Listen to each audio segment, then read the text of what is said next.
اور آپ نے یہ بھی لکھا ہے کہ نوٹیفیکیشن بھی جلد آ رہا ہے، تو مطلب یہ کوئی کرائسس لائک سچویشن نہیں ہے اس وقت کہ یار کیوں نہیں آ رہا، اتنے دن ہو گئے، ایسا کوئی کرائسس نہیں ہے نوٹیفیکیشن کو لے کے؟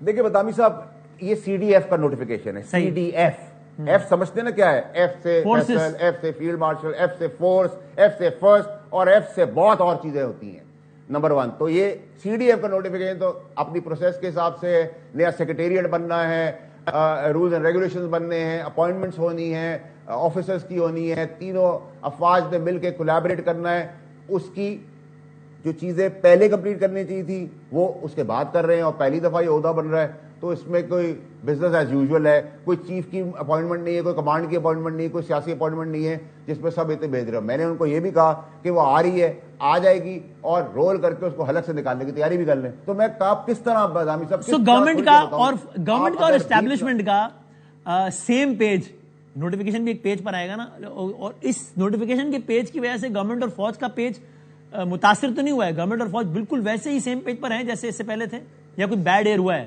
سر گورنمنٹ ایک پیج سے ہٹ سکتی ہے؟ کیا ان کو فائدہ مند ہے؟ کیا ان کے لیے مفید ہے؟ کیا پاکستان کے لیے یہ بنتا ہے؟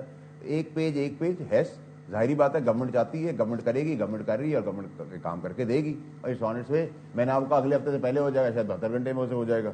تو میں تو آپ کو کلیئرٹی بتا دی، اس میں کوئی مسئلہ ہی نہیں ہے۔ کوئی پرابلم ڈھول بجا رہے ہیں نا پی ٹی آئی والے، ان کا آپ دبا دب ڈھول بجنا شروع ہوگا تھرسڈے آنورڈز۔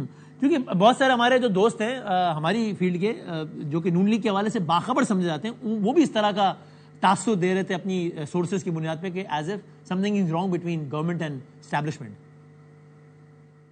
سر دیکھیں، جن کی آپ بات کر رہے ہیں ہمارے استادوں میں سے، ہمارے دوستوں میں سے بھی، ہم ان سے سیکھتے بھی ہیں۔ آپ سار عالم صاحب کی بات کریں، ان کے تجزیے پہ تو بنتا نہیں ہے میرا تجزیہ دینا، کیونکہ میں ان کی بہت عزت کرتا ہوں، لیکن ہر کسی کا اپنا ایک وے آف ایکسپلیننگ پالیٹکس ہے۔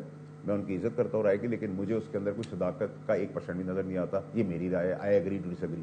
سو گورنمنٹ کے لیے بھی ابھی اس وقت پریشانی کی کوئی بات نہیں ہے کہ فوج ناراض ہو گئی، ایسا کچھ نہیں ہے؟ گورنمنٹ کے لیے تو ابھی بیوگل بجانے کی بات ہے کہ آپ نے جو ایک جھگڑا ہے وہ ڈائریکٹ عمران خان صاحب نے بنا دیا ہے between Imran Khan P T I versus army, تو ان کے لیے فائدہ مند چیز ہے، اور یہی سیاست کا نام ہے۔ تو وہ کیوں کریں گے کوئی مسئلہ؟ اور مسئلہ کس چیز کا کریں گے جب ایک آپ کو فیلڈ مارشل، ایک آرمی چیف اور افواج اور ایئر فورس اور نیول آپ کو مار کے لے رہے ہیں، اپنی 10 گنا بڑی دشمن کو گرا کے آ رہے ہیں، افغانستان میں ایڈریس کر رہے ہیں ادھر امن کا بنجارہ، تو ان کو پرابلم کیا ہے؟ بین الاقوامی طور پہ آپ کھڑے ہوئے ہیں، گلوبلی آپ کو ایک لیڈ رول مل گیا ہے، آپ ریکگنائز ہو رہے ہیں، ویسٹ آپ کے ساتھ چل رہا ہے، آپ ایران کے لیے اتنا اچھا کام کر کے بیٹھے ہیں، آپ سعودی عربیہ کے ساتھ ایگریمنٹ کر کے بیٹھے ہیں، ان کا دفاعی کا سٹاف آیا ہوا تھا، سب ان آرڈر زبردست قسم کی چیزیں ہو رہی ہیں، پاکستان کے اچھی پازیٹیوٹی کی طرف جا رہے ہیں، تو کسی کو کیا تکلیف ہوگی؟ اگر یہ تکلیف ہے کہ وہ قابل ہے، وہ نیک ہے، وہ ایماندار ہے، وہ رزلٹ لا رہا ہے، تو اس تکلیف کا تو پھر درد کا علاج کل سے شروع ہو جائے گا۔